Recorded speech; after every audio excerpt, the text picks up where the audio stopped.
every now and again I become disgusted at what I see on Sky News. Now I've just put together a post on the sad loss of Charlie Kirk. Now, what I saw just a moment ago from a clip from Sky News Australia, I find absolutely offensive. I'm going to play it for you in a moment. Now, we need to identify a simple fact, that there will be people who will see Charlie's death as something that needs to be celebrated. I don't share in that one iota. Regardless of his politics, as I said before, debating him is fine, but assassinating him is simply not. No violence. No violence is not acceptable under any circumstances anywhere. But the right wing and Sky News have to see an avenue by which they can attack other media outlets who are just simply reporting the event. Now, I'm going to play a little bit of this clip from the media show, and the title of this clip was "TV Host Stunned and Disgusted at Left-Wing Media Coverage of Charlie Kirk Assassination." And I cannot tell you how wrong this is, because I have been watching MSNBC particular live as they've been reporting this incident through a couple of their programs. So one of them was Jen Psaki's and the other one was O'Donnell's program. And what I can tell you is this, is that the reporting was sound, and a lot of it was full of sadness and grief and so on. I'll just play a little bit of this and then I'll talk about it on the other side. For America, the great and legendary Charlie Kirk is dead. That is how President Donald Trump described conservative father and husband Charlie Kirk, who was assassinated today at a rally in Utah. Now, this should be a moment every reasonable person agrees is wrong and horrific. And a lot of reasonable people do. And I just need to make the comment that Donald Trump, without the person who assassinated him being even caught and not knowing who he is, Donald Trump has declared that it was someone from the radical left of politics. That is unknown. That is not even accurate, because we don't know who this person is at this particular point in time. So it is clear that people are trying to use this event, this sad death of Charlie, as an opportunity, depending on which side of politics you're on, and particularly the right wing. I was stunned and disgusted to see some of the media coverage in the wake of this murder. Just as disgusted and stunned as I am to see you horrible piece of human excrement, talk about this man in this way and to portray him. You know, why not just talk about the event and what it has meant rather than portray him the way you've chosen to? I find it disgusting. In which a shooting like this happens. Yeah, and again, I emphasize what you just emphasized. We don't know the full details of this. We don't know if this was a supporter shooting their gun off in celebration, or so we have no idea about this. The assassination was a supporter firing a gun. No, he said he didn't know whether it was. They had no information. Yeah, this is the problem with these clowns, is they've got tunnel vision. They've got blinkers on. They just want to see what they want to see. It's as simple as that. And quite frankly, they're morons. Gun off in celebration, they actually put that to air.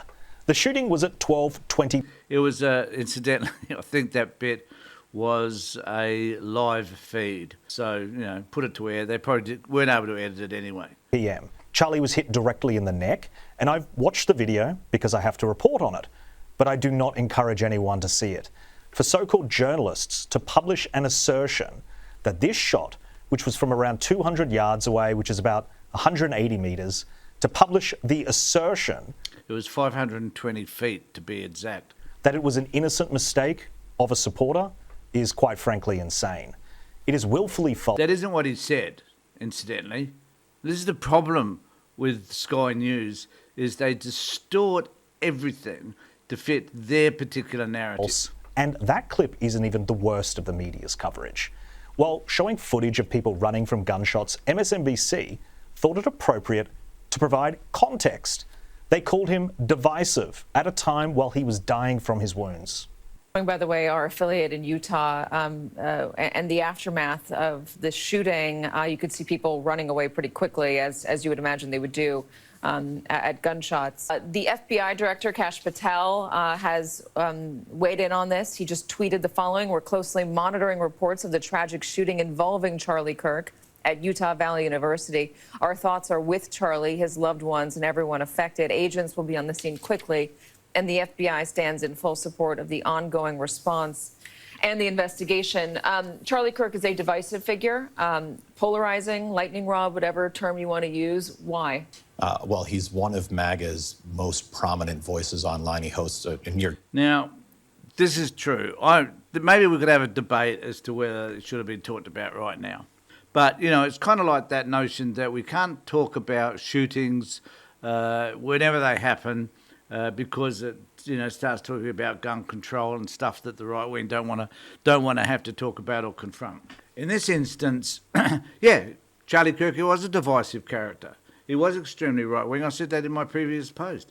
That's who the man was. It doesn't mean that we can't be sympathetic or empathetic towards the family and how it must be affecting them, and the fact that it's simply a loss of life.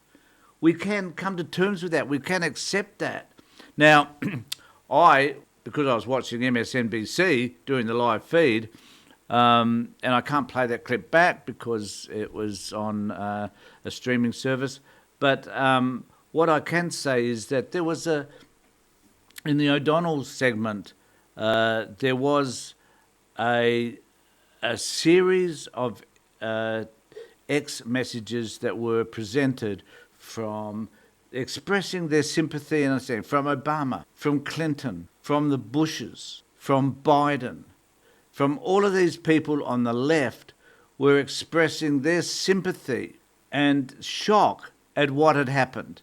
But no, Sky News couldn't report that. That would be beyond them. And there have been, I understand, some terrible people on TikTok celebrating what has happened, and I find that as horrific as what this Sky News guy was talking about.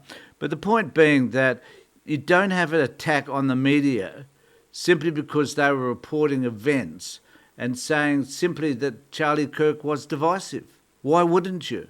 Because I can assure you, if this was a person on the left wing, who had been killed, AOC or somebody like that, or Bernie Sanders, then they would be talking about how divisive the person was and a whole host of other things about their character that they didn't like. And I'm suggesting that news reporting is about saying who the person is. It's a sad event, which they said in this clip you just saw. So it's appalling that Sky News should come out and talk about Charlie Kirk in the divisive way that they have. Because this is what the problem is. The problem is that we are so divided by people like Sky News, by people like Danica, Freya, Chris Kenny, and the list goes on. You know that list. So we are becoming, and as long as we start accepting this sort of division, it's going to create havoc in our community, and people will take steps, violent steps, in order to express their views because they don't believe they're being heard elsewhere. So it's an issue. I don't know what you think about all of that. I had to post it because I was shocked and ashamed. This is who Sky News are in Australia. It's embarrassing, and it's people like me, independent commentators, that need to talk about it. Let me know what you think in the comment section below. In the meantime, take care, look after yourselves, and more importantly, be safe.